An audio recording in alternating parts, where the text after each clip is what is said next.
Hey everybody, it's Muffin and welcome back to the last video of 2022. And before we jumped into a game, I really just kind of wanted to appreciate everyone who's like joined the channel or like supported me in any way this year. It's been amazing. Like we started off the year at like 390 subscribers. That was a real small channel, and I'm still pretty small, but we're 1,000 like 40 subscribers more. Like that's freaking huge.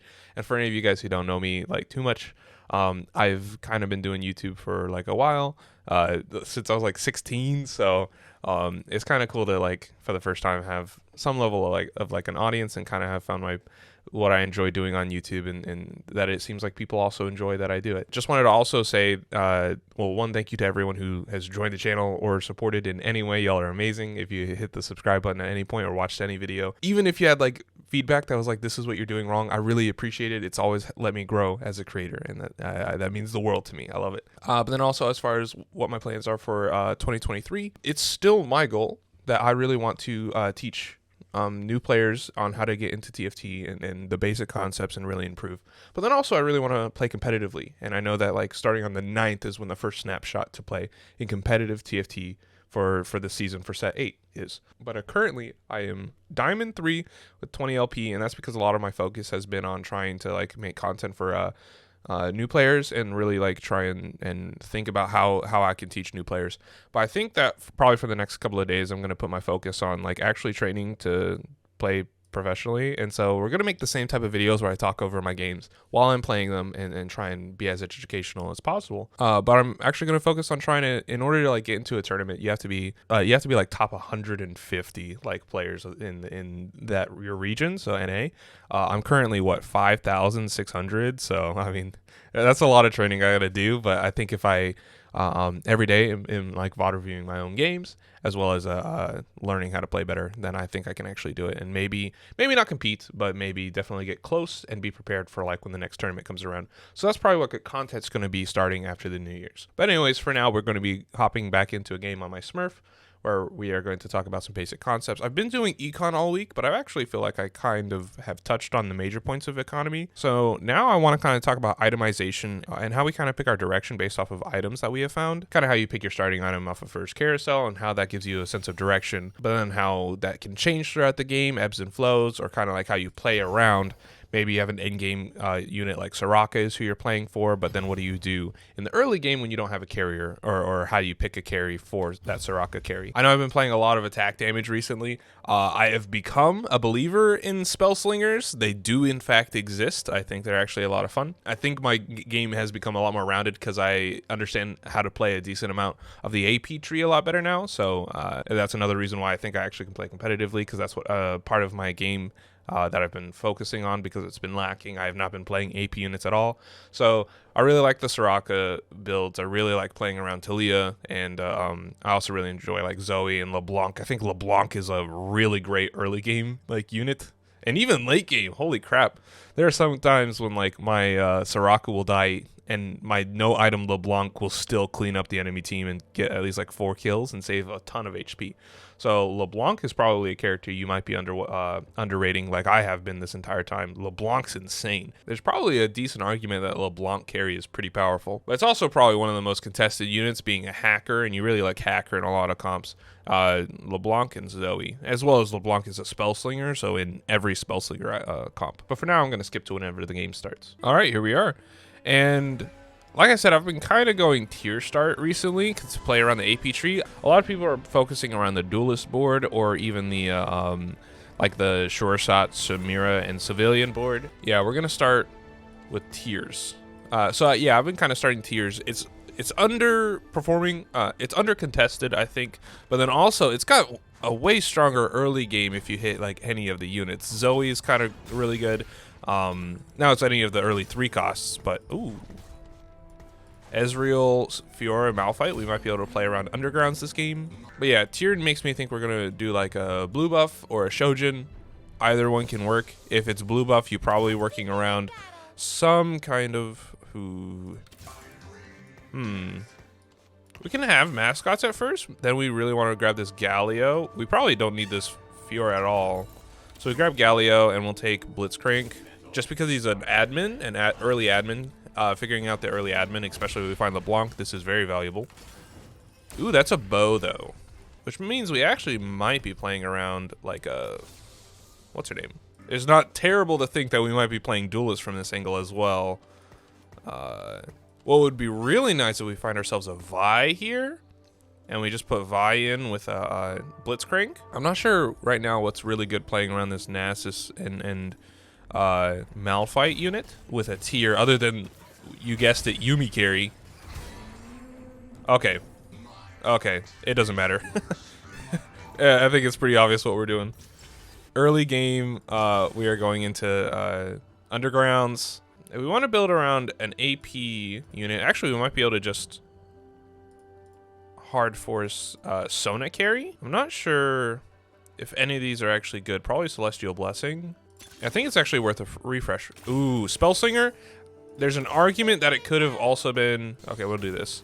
There is an argument that we could have probably wanted to grab Luden's Echo. That's also a really good augment. But I think Spellslinger, it gives you the opportunity to go like 6 Spellslinger, and it's one of the most broken things in the game.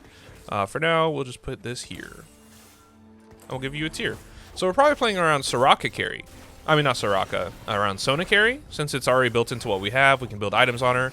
And we're going to get so much econ out of playing early Underground that Soraka carry might be viable. But it's understanding all of the outs that you have with your current comp. If we level up to 5, we are immediately going to get Enforced Spellslinger, which is kind of really strong. But we do have to hit 5 because we'll need a frontline unit, which is going to be this Annie. Luckily, we got Annie from the Spellslinger crest, which is another reason it's better than Luden's, is because we instantly get a frontline unit.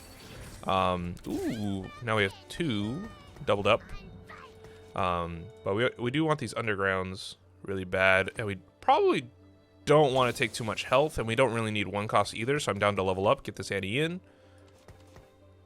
then we just econ. We're not focusing on winning fights. We probably just want to save as much HP as we can in any fights that we can. But winning fights is not super important. I do think the best items for a Sona is blue buff, like JG Giant Slayer.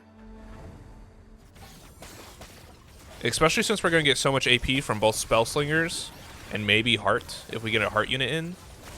Like say we find a Syndra later in the game, or Soraka. We killed 2 units there. That's actually really good. That's actually a lot of value. And being able to lose against this Coffee Bean, make his lose streak go away. So yeah, items at this position is not too hard to think about. Basically, we just really want to... That Annie too is huge. We really want to build around Annie and this Sona. So blue buff, Giant Slayer. This is probably going to become a Giant Slayer. And we probably just want a tier. And then we probably just want to find like HP and Ionic Spark. So like a Warmog's Ionic Spark, and then maybe like a some other type of tank item. It probably doesn't matter too much. Maybe a D-Claw for some healing as well. I'm down to hold a couple of tank units, as well as Lulu, give us Heart in, get a little bit more AP. Or when we level up, we probably just want to throw in... We probably just want to throw in this Lux anyways. And then we know that we're building our comp really around these 2 units. Eventually, Kale is going to come out of the comp. We do know that, as well as Ezreal. We're not going to be playing... we are not going to be playing Undergrounds the entire game, believe it or not. And he's playing combat training, so we know he's not going to contest us for Sona the entire game. So we just want to like push to 7. Something a lot of people have been doing with Underground recently is they just use it for econ, which is something we can do.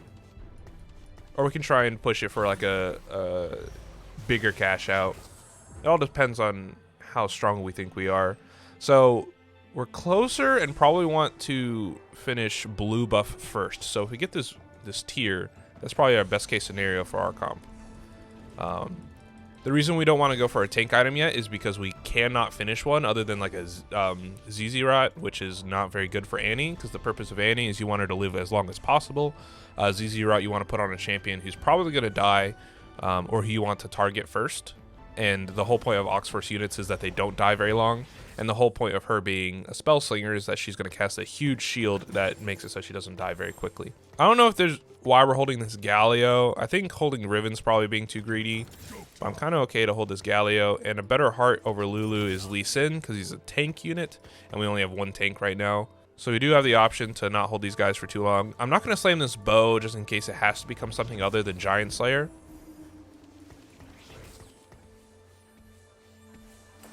There's a LeBlanc, level 5 LeBlanc. Okay, here's the thing. This guy is lose streaking. Where is he? Jeffrey Taylor. He's lost HP. I don't know why he's level 9 right now. I really don't think he should be. Are we level 5? That seems like a huge mistake. He's like wasting so much gold in order to, I guess, maybe turn his loss into a win streak. But I feel like he should have just committed to a lose streak. We did just take a lot of damage right there. Ooh, that actually finishes up our Giant Slayer and it gives us gold. So I'm actually super fine to take that. That Giant Slayer probably actually saves us a lot of HP throughout the game. The unfortunate thing is our Sona also has low range. And having Oxforce is actually kind of huge at this point. Or do we just want 4 Spellslinger? We could have leveled here and sold like this. But I think we actually want to lose just to have a little bit of a streak going in. But I think we beat this guy actually. Once we get to level 6 on 3-2, we'll probably just want these 3 units in. So I'm kind of down to sell these guys. And we do lose, so we get to keep a little bit of streak econ. As well as kill 1 unit. Oxforce probably would have saved us a lot there. So we had you always have to be willing to like change your game plan. So we hadn't decided if we were going to consistently cash out this this underground thing, but because it finished the item that we were kind of looking forward to finishing, it's okay that we were able to take it out since we know we wanted this anyways. And sometimes the cash outs can be really bad actually. There's even an argument that we just take out these 2 units and we just get rid of undergrounds immediately. And then we just put in 4 Spellslinger plus Lee Sin, plus Heart. Especially now that we have a Lee Sin pair, I'm down to maybe get 1 more cash out since we know we're about to go level 6 in like a turn or 2. This tier is not super great.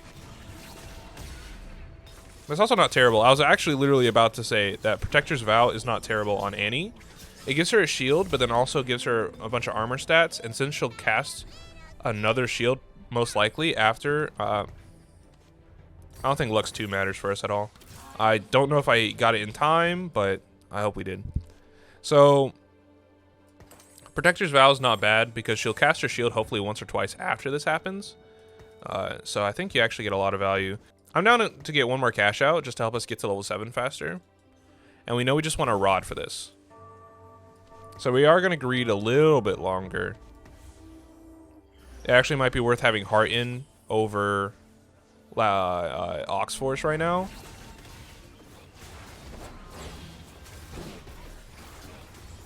But we're not in a too bad spot. Once we get ourselves a JG, we're literally best in slot Sona.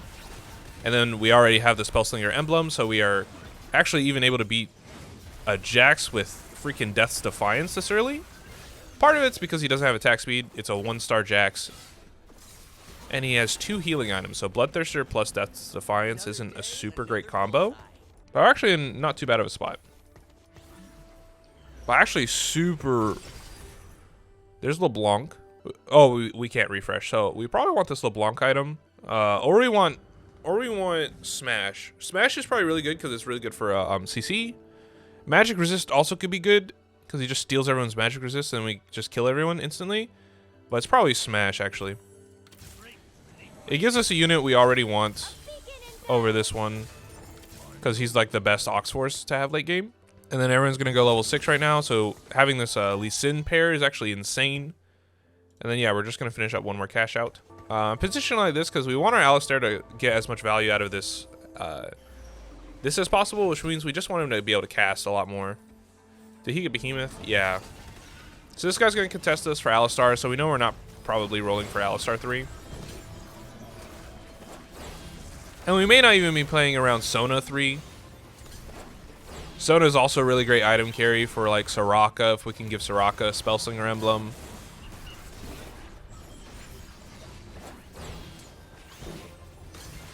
Then we put as many Spellslingers as we can on the board, and that's literally our board. It's actually quite nice. I like this board a lot. Because once you get 2 Oxforce units... Actually, this is significantly better.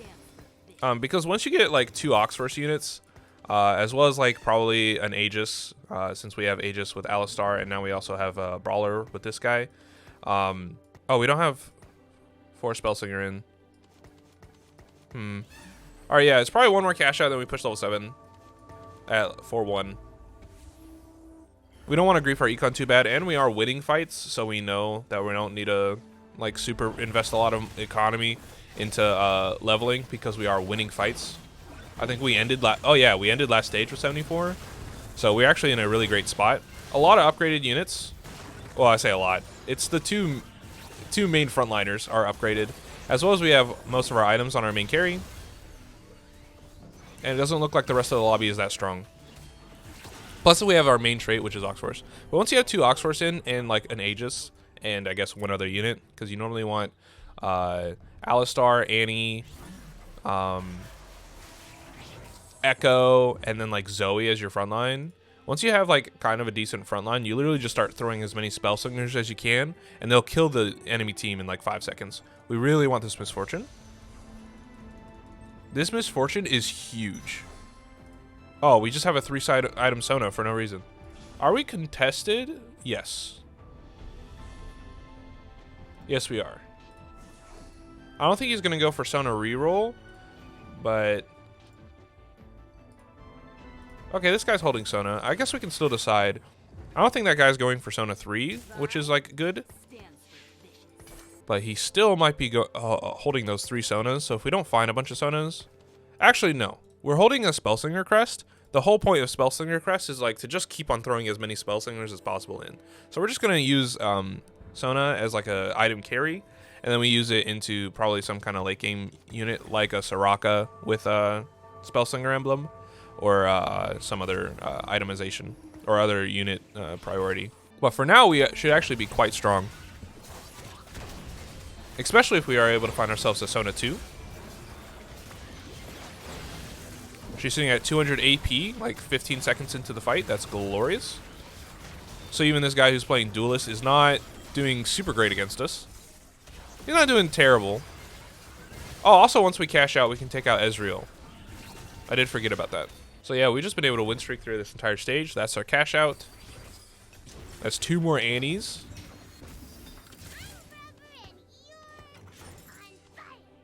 Kind of want to put this here, I think. Having this many Annies kind of also makes me want to reroll, because we might be able to hit 3-star Annie, and 3-star Annie is kind of broken, no? If we sit at 7, we can take out this Vi, and we can put in LeBlanc, and that gets us 6 Spellslingers. This guy's still looking for his Annie too. And 6 Spellslingers is really all we need until we can find another Spellslinger emblem, because we can only get up to 7 without another emblem. So being able to reroll at 7 is actually kind of huge.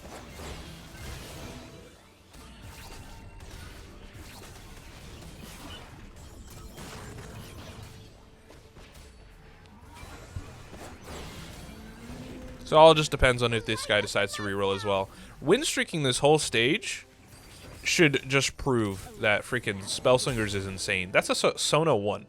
It just pairs really well with Oxforce, and Annie's like a broken unit. She just holds your entire team, or the entire enemy team, like hostage for 2 billion seconds. So we probably take out Lux for Talia. And then we have to decide if we want to play Heart. We probably don't need Heart, if we're being honest. Okay, this is actually... There's no craftable Spellslinger emblem, right?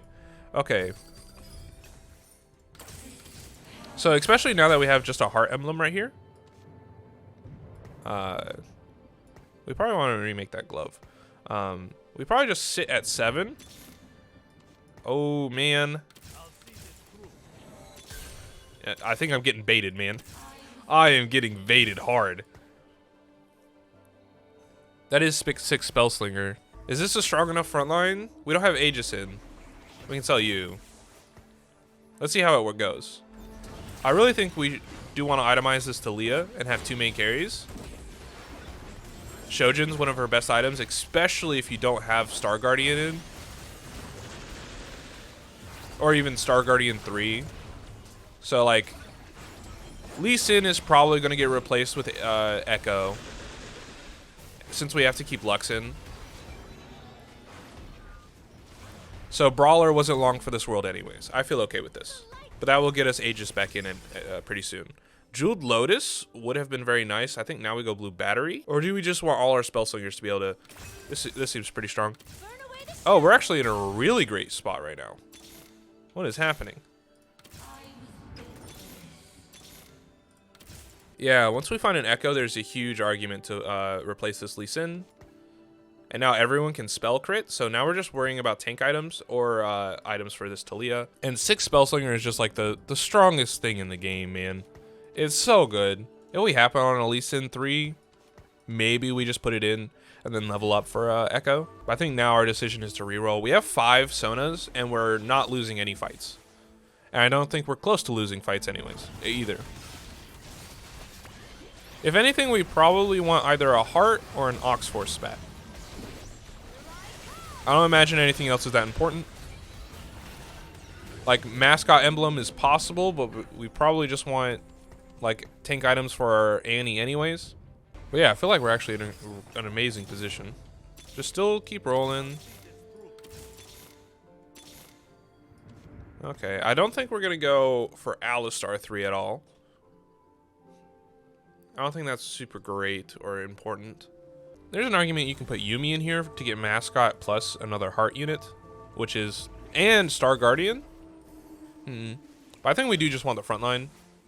Our front line is literally 3 units, and if we take it out, that becomes 2 units. I don't know if that's a great idea. But here's what I mean. Everyone's playing around this like duelist Zed board. AP's pretty free right now, pretty open.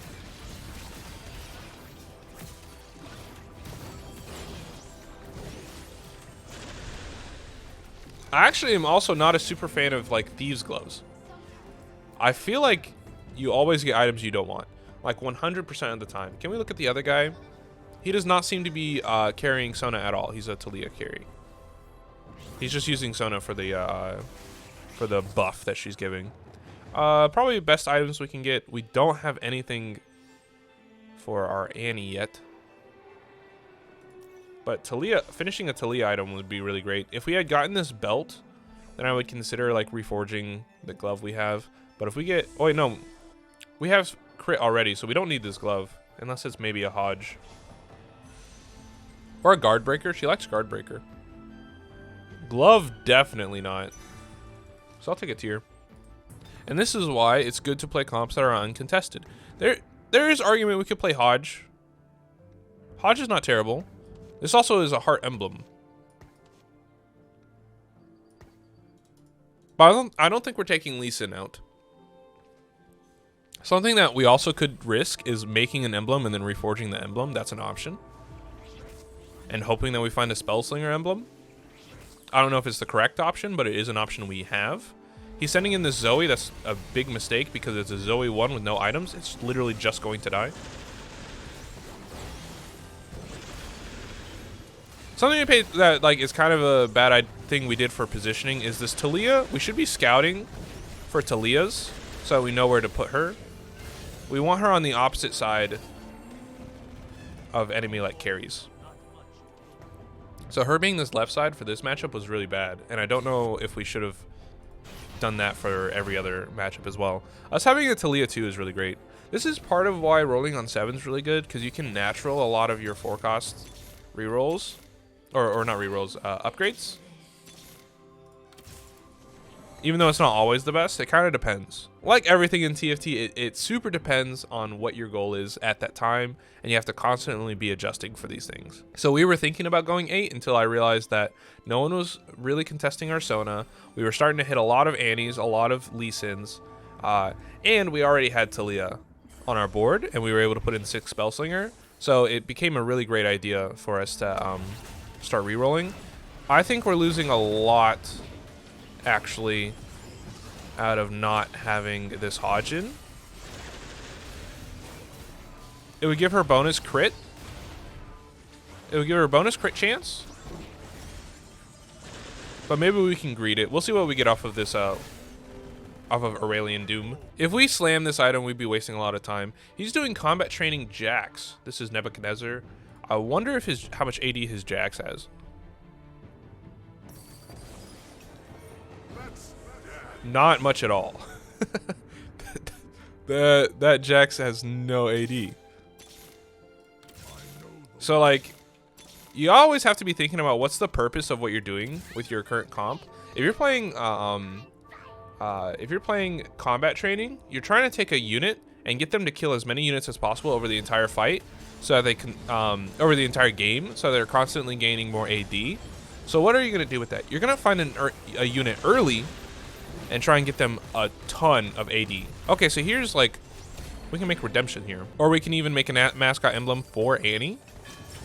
Or we can just make a Giant's Belt, which seems a lot better. Giant's Belt, Hodge, and then we just don't have this. Okay, I like that.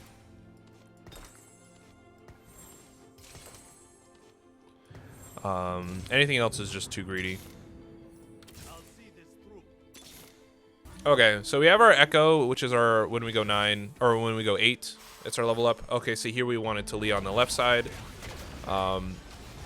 I think this is a rough matchup for us, but maybe not, because Yuumi sometimes plays really poorly into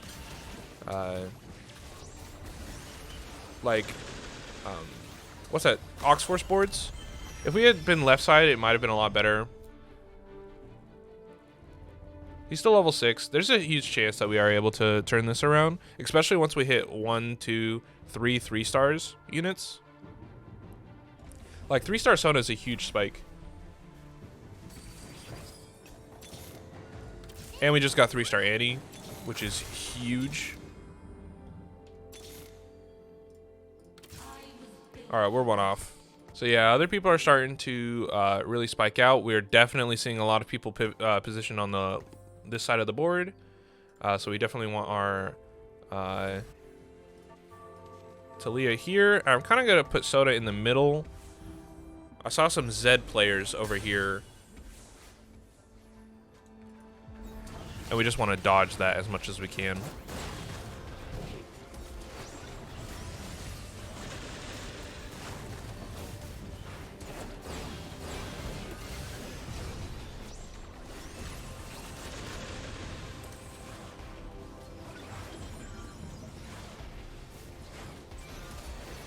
And you can see that she's actually getting a lot of value out of these shields that she's casting, because she's getting so much AP. She's casting an 800 HP shield every freaking turn, dude. Tell me that's not the best unit in the game. Annie is literally... I don't know how you can say anyone else is better than Annie. Okay, there's 2 Zed players. We have double the HP of anyone else in the lobby. I think you can say we're in a great spot. This is scary. Definitely very scary. Very spookums.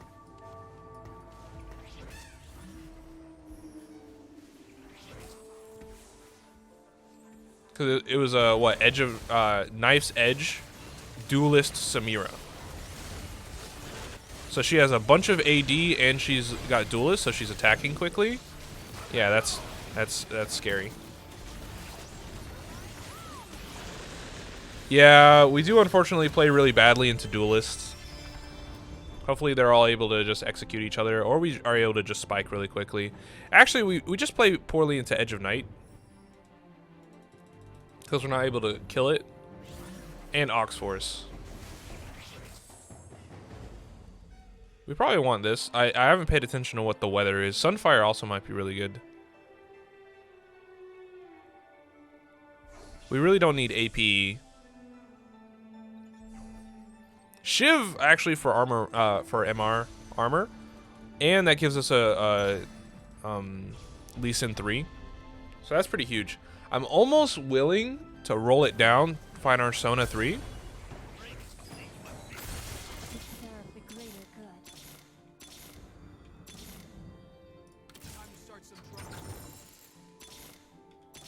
I'm gonna roll it down to 30 gold. Oh, there we go. That's actually huge. Yeah, that's just insane. And then we just level up and we get an Echo.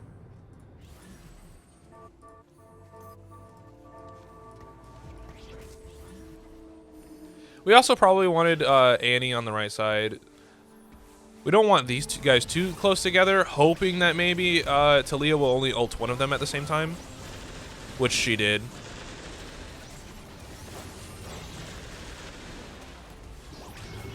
Oh, they've got like 4 Aegis in, which apparently is very good. Oh, but we're winning. Okay. It's a Sona 3 difference. It's a 6 Spellslinger Sona 3. Let's look at Jeffrey. He's just got 4 Spellslinger in. I'm gonna take credit for that. it's a Spellslinger difference. Also, once we get Aegis in, we just get what, a free like 20 MR for our entire team. Yeah, 20 magic resistance. That's huge. No, I feel like this Jax is not super powerful. We probably more than anything want to dodge the Sejuani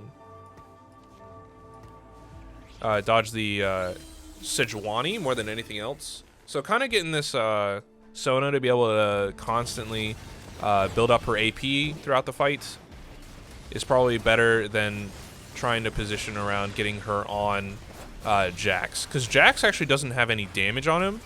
He just has a lot of healing. So once we actually start attacking him, he shouldn't be able to like out DPS us. Now, if this like Bloodthirster was say like a Giant Slayer or like even a JG, it'd be a very different story. We also can level here. Now we're top 4. Oh, against Duelist, Spellslinger. Okay, yeah, okay. We got 1 Duelist in the lobby. There's a chance we lose to him. He just rerolled on 7, kind of did what we did, got a bunch of 2 stars. Aegis actually doesn't do that much against him, because it's not any magic damage. We probably just want to clump, actually. Hacker Zed actually loses instantly to clumping, I'm pretty sure. So we just make our Ox Forces get attacked first. Then we just, like, Omega Clump with Sona in the back. Oh. Both of these are really good. Oh, we don't want to drop aggro, so being able to heal. So being able to heal is actually insane.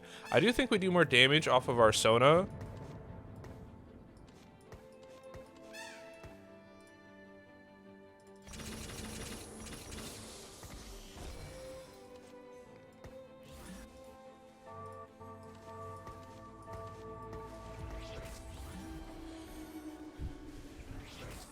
And this should allow us to hopefully be able to take a lot off of this Zed, since he's going to target like our front line first. Maybe, hopefully. We should have looked, since we know that it was an Ornn item, we should have looked for Blitz Grab. That was a mistake on our part. And yeah, Zed just instantly loses to clumping, because their entire purpose is backline access and killing your backline really quickly. So if you know you're going against a Zed, that's something you can always do, is you just clump. Especially if you have something like a Talia that ults the entire board. Everyone just wraps around this Annie and Talia ults everyone at the same time. And since she does splash damage, that's very good for us. What is the weather? Oh, it's bonus damage. Now, I do believe our best case scenario is not even upgrading this Echo. I'm pretty sure we just want to level up for that Janna.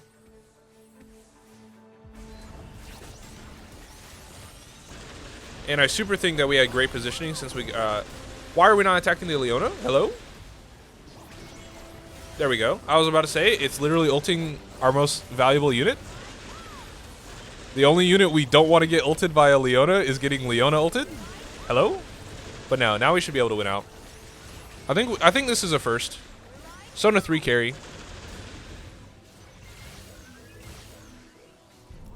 11,000 damage and Talia. I also forgot to mention that we, because we got Echo in, we do have Star Guardian for Talia, so she's able to ult more as well. And Spell Slingers are just so broken. Like, if we didn't have a Spell Slinger emblem, like, you just take this guy out, and then you put in Janna. Or the other option is you to go 4 Spell Slingers, and instead of, like, this and this, you just have 2 more heart units, so these items would just be on a Soraka. And then you have Sona in, plus Syndra and Yuumi. And that's probably your best case scenario.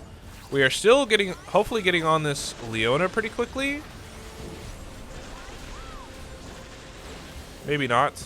But at least she's not getting on our Annie. And Annie, like I said earlier, is our most valuable unit. Oh, it is getting on Leona. I mean, our Annie. Who has insane shields. Unkillable Annie, Ox Force. We win.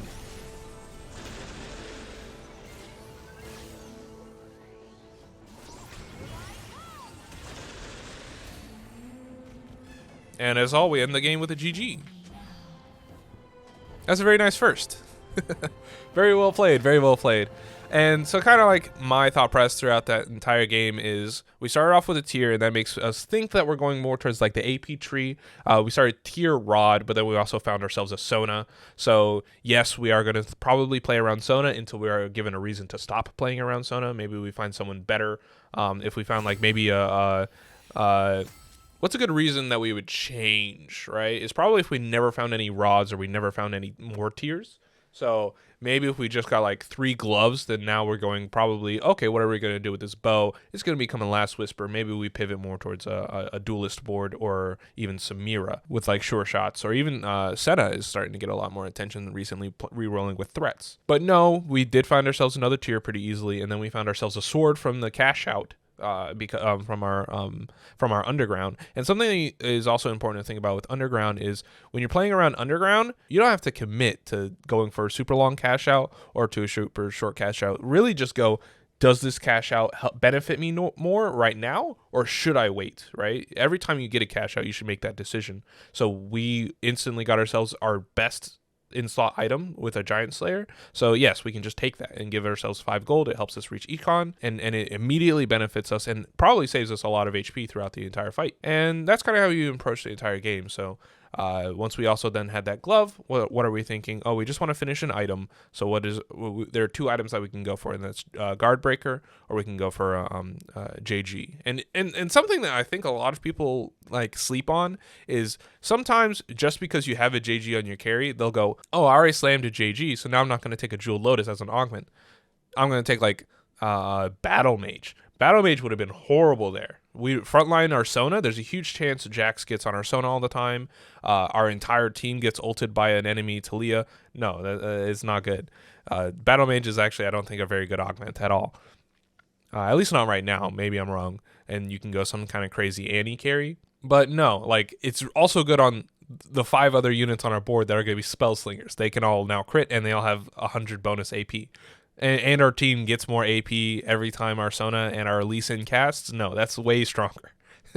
Yeah, especially around Spellslinger emblem, you just get a strong front line, and then you just put in as many Spellslingers as you can. It's the strongest thing in the game. I love it. And you're really just trying to thinking, what do I currently have the best opportunity to do? If we didn't hit any Sonas after we hit our 2-star Sona, then we stop rerolling for Sona. You're not going to find Sona. Okay? You're going to go level 8. You're going to find yourself a Soraka, and you're going to try and 2-star Soraka, and Soraka's going to be a better carry. And then what we would try to do is probably stop focusing on the Spellslinger side and start focusing more on the Heart side. Unless we put the Spellslinger emblem on Soraka, then she is a Spellslinger, and we focus more on Spellslingers. Yes, absolutely. But in general, I think that was a really well played game, and that's going to be, and it was perfect for the last game of the year. So thank you to everyone who has supported me in 2022. It means the world to me. Hitting 1,000 subscribers was like probably the happiest I've been in a long time. It sounds small, but it means the world to me. Like I can't tell you. Like YouTube is like my favorite thing in the world, and But that's going to be it for me this year. I really appreciate you guys so much. And as always, if this video was helpful to you, consider leaving a like on the video. It super helps out my channel. And consider subscribing if you're new. And with that, I have been a Murder Muffin. You guys have been amazing. And I hope you have yourselves an amazing New Year's. Peace.